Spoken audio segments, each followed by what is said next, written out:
I could assume that you all know what the UBE is, but just in case, we're going to do a little review about what the UBE is by talking about its three parts. Yes, there are three.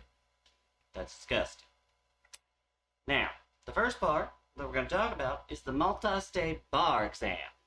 It is a 200 question exam that is administered on the second day of your bar exam. Now, it's written by the National Conference of Bar Examiners. Them stodgy old men and women. Now, the first set of 100 questions are given in the morning.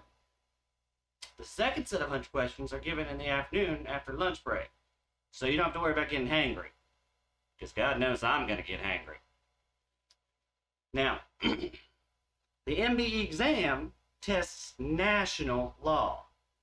Now, national law means the majority law. So don't you go think about all these minority and state laws. They're not relevant for the MBE. Now, that's a reminder. It does not test a specific state's law, and that is important to remember. Now, if you take the MBE under standard timing, meaning you don't have any accommodations of excess time, you have 3 hours in the morning and 3 hours in the evening. Can you tell they like 3? Lots of 3s. So, the multi-state bar exam, the MBE, is administered by every jurisdiction in the U.S. with 2 exceptions. So if you live in one of these 2 places, well, honey, I ain't gonna be dragging you through the MBE. So, the first place is Louisiana. You may have Southern decadence, but the rest of us civilized places have the multi-state bar exam. And Puerto Rico. I've never been to Puerto Rico, so I can't say whether, what's nice there. But I can tell you what's not nice, and that's the fact that they don't have the MBE. Now, some states have took it upon themselves to make the MBE worth a little bit less when it comes to your bar score. So if you live in Nevada, hate to break it to you, it's only worth a third of your score. Now, if you live in Delaware, Mississippi, or Virginia, you've been upgraded to 40%. However, the rest of the wonderful states that take the MBE, well, it counts for 50% of your score. So that's not exactly, spring chicken. Now, there's 200 questions. And for those of you that can't do math, that's a lot. So, we've got selection of topics that are generally covered with the multi-state bar exam. We've got civil procedure. We've got constitutional law. We've got contracts and sales, criminal law and procedure, evidence, real property, and torts. Now, I know some of you must be going, but Miss Cummins, Kimmy, that's only enough. Well, now I'm getting ahead of myself. So each topic is tested on 25 questions. Repeat after me. 25. Okay? Now, if you've been keeping numbers, that means there's 175 if each topic only has 25 questions. And you're probably wondering, but Miss Cummins, Kimmy, how does that work if there's 200?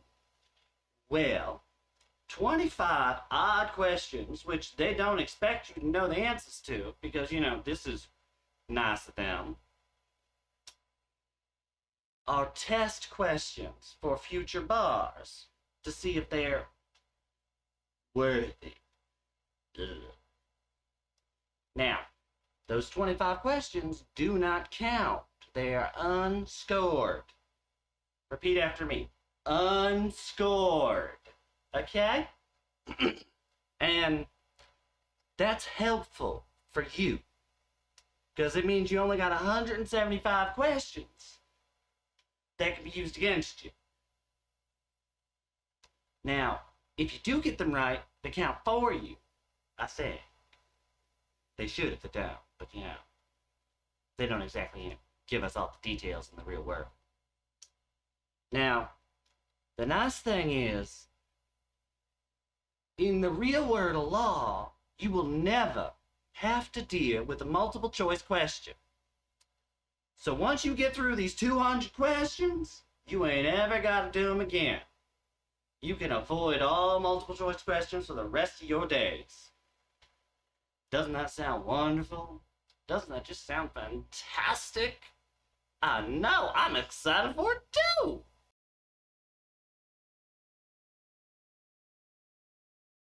So, let's go ahead and jump into how it's scored. So,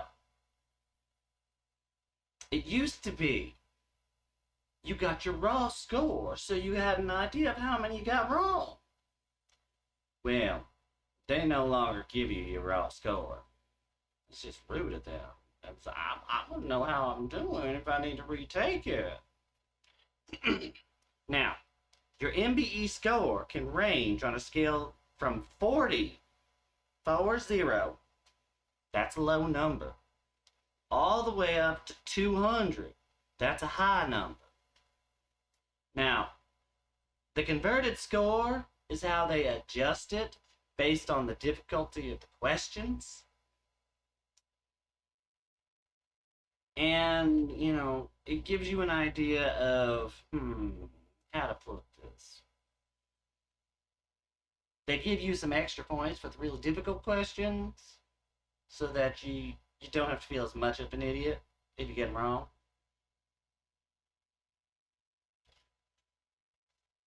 So, that goes to give you an idea. Now, as we discussed, it's 50% of your overall bar exam score.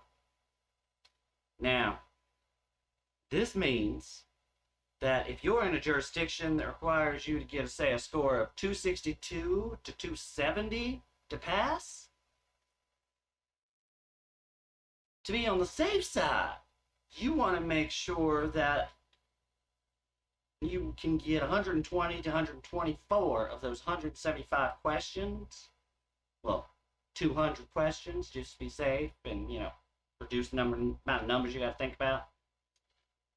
So, if you think about it this way, if you're in that jurisdiction set, you can't get more than 75 questions wrong.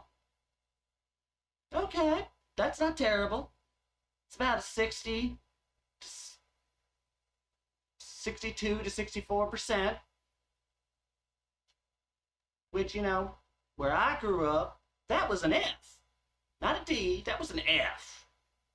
So the fact that you can pass the multi-state bar exam with an F doesn't make it seem so scary. Now, if you're in one of them special places that require 272 to 280, I'm looking at you, Alaska. Thinking you all special. You're gonna need to get less than 70 questions wrong, which still isn't that much.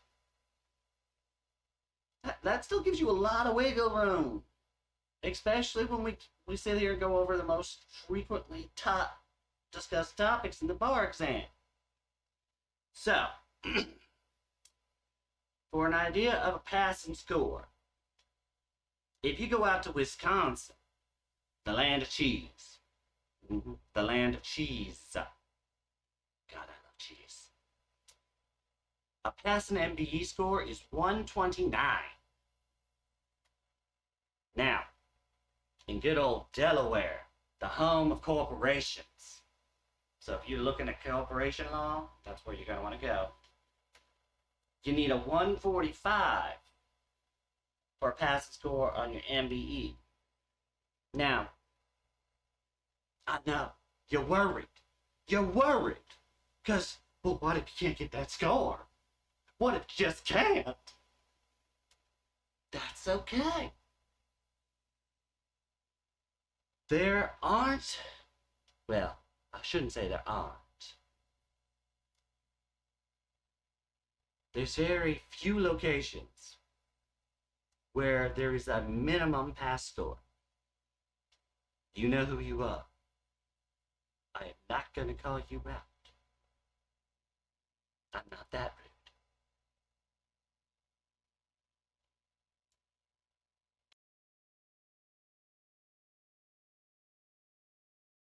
Now, let's get into the nuts and bolts of these questions. Because we got 175 questions we got to worry about. 25 we don't, but 200 we have to answer. So,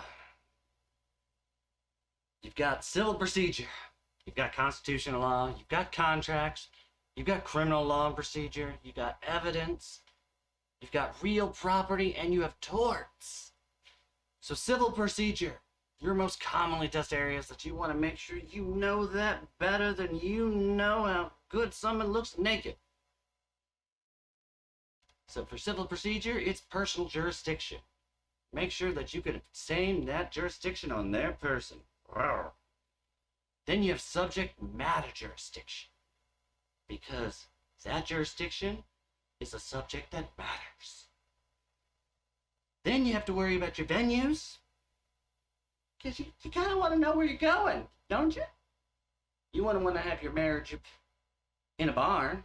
Well, you might. Some barns are sexy. Then you have your pretrial procedures, because you got to know how to lead up to that trial. You don't want to be Uncle Vinny. Or cousin. Is it cousin? It's cousin Vinny. We'll subtract some, years from it and make it cousin.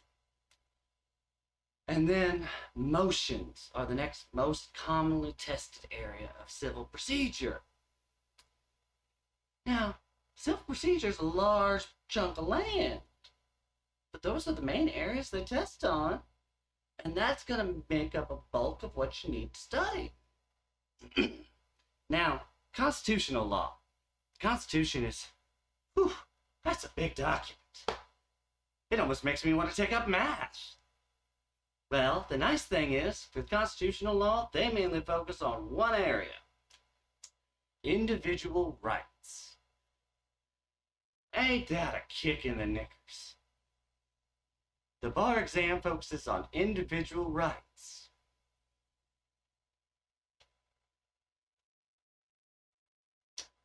Next, we have contracts and sales.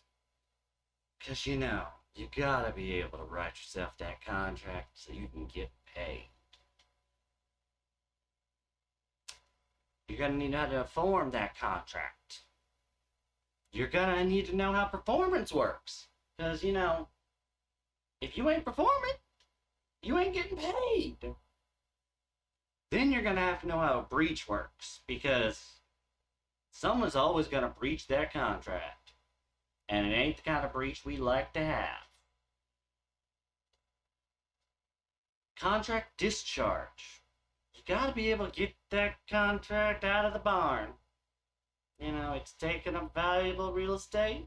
Sometimes you gotta get rid of it, so discharge it. But do it correctly.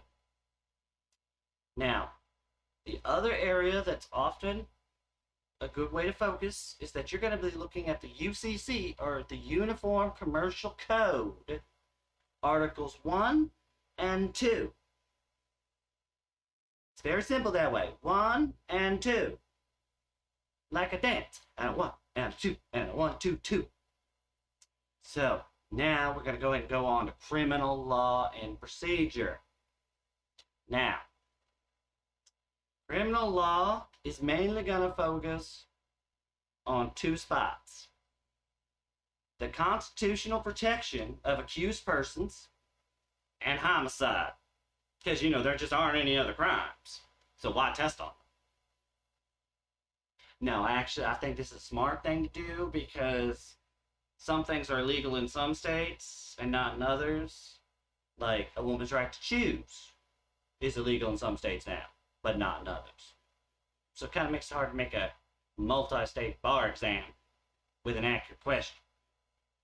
So, constitutional protection of accused persons and homicide make up the bulk of criminal law and procedure. Next, we have evidence. Now, you're going to need to know how your evidence is relevant, so relevancy. You're going to need to know about hearsay, which, shout out to my evidence professor, he loved to say that all hearsay has an exception. So there's no such thing as hearsay. But the multi-state bar exam doesn't want you to do that. So make sure you know what is hearsay and how to get around it, because you're going to need that someday in court. Now, you're also going to need to know how to present your evidence. Presentation is important. You don't want your evidence showing up like a sloppy cheesecake that nobody wants to touch. We all know that person. Don't be that person. Okay, Jolene? Now, real property. Now, that's actually what we're going to be starting for when we get into the bar prepping. You'll hear lots of people say, oh, landlord tenants where you're mostly tested in this. Or, mortgage. Well, an accurate study of, the past decade will actually show you that the subjects are evenly divided in terms of how it's tested on the MBE. Meaning, you may get some things in another section that are focused on landlord-tenant, but your multiple choice questions are evenly distributed. So don't focus on future interests, present interests, landlord, tenant, or mortgages over the other. Take your time. Now, we get to go to the fun topic of torts. Who doesn't love a good tort? Oh, I'm thinking of a tart. Damn, now I'm hungry. Shit. Oh well. Torts, them civil assaults and batteries. Unfortunately, you don't really get much of assault and battery. You're mainly gonna be negligence. It is by far the most important subject in torts, apparently. Because the people are only ever negligent. Go figure, right? Negligent. And that is your general overview of your frequency of topics in the MBE.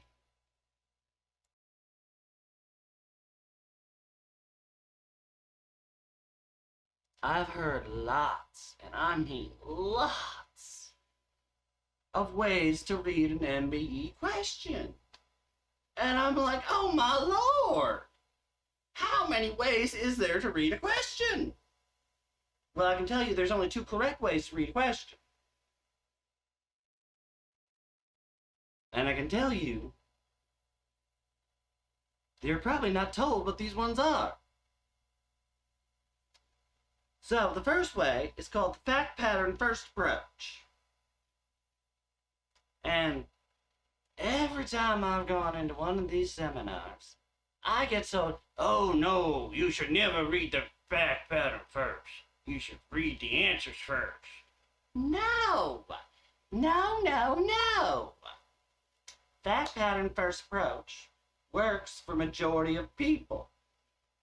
Doesn't mean it'll work for you, and that's okay. And what it is you simply start at the beginning of the question and read it through. Now, the advantage of this approach is you can concentrate on the facts. Them pesky details you gotta base the law on. Now, what this does is it helps increase your focus. It reduces the number of times you actually have to read the damn thing. And lets you kind of get a feel for it. Now, the other approach is the call of the question first approach, which it's my personal favorite because it gives me an idea what I'm looking for, but doesn't make me prejudiced by jumping to an assumption. Now, the call of the question is the part of the question where it asks you what it wants to know. Where it's just like, oh, little Timmy pulled the chair out from Aunt Marge. Did little Timmy commit a tort? Well, that at least lets you know, okay, I'm going in looking for, a tort. So I can look to see, if somebody's doing something they're not supposed to do. Now, I must be very adamant. Do not, let me repeat this slower. Do not read the answer choices first. Say it with me.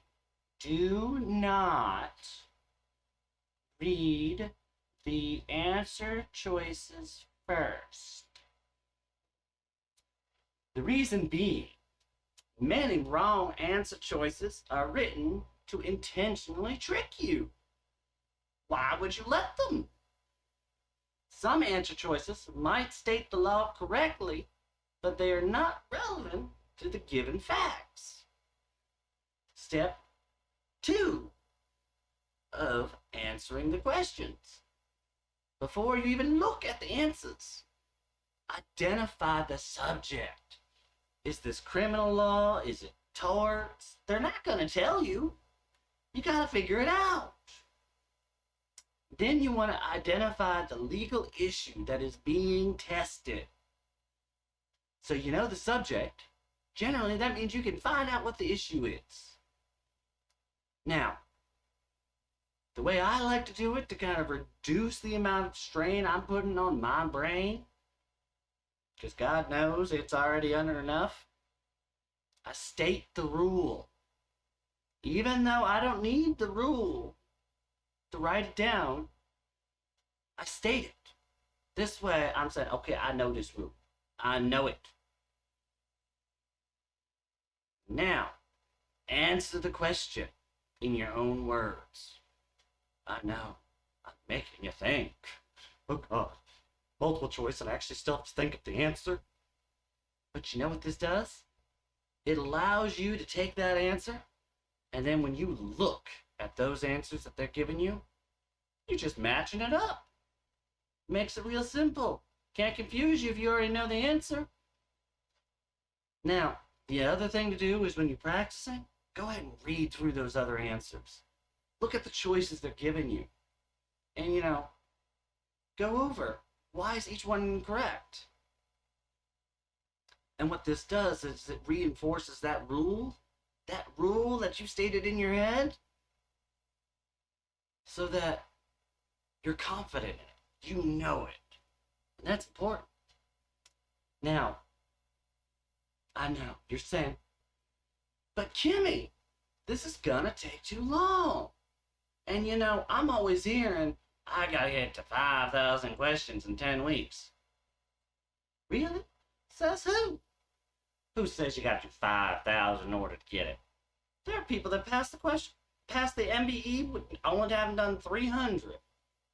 And 200 of those were the MBE. So, remember, just like sex, quality is more important than quantity. Say it again with me. Quality is more important than quantity. Take your time. Have fun with it. Go through it. Good Lord, please go through it. So, why do I advocate doing this way? Well, you learn the rules. I know from my experience, it keeps me engaged. You start to understand how the MBE questions actually work. You won't get tricked nearly as often. It actually helps with your timing, because as you're going through, your mind starts picking up this process and you start really getting in it and going, and bam. It's an automatic process in your head. because it's organized, it's methodical, and it'll actually decrease your stress and anxiety because you're just like, hey, I know how this works. Yeah. And that is your run-up for the MBE.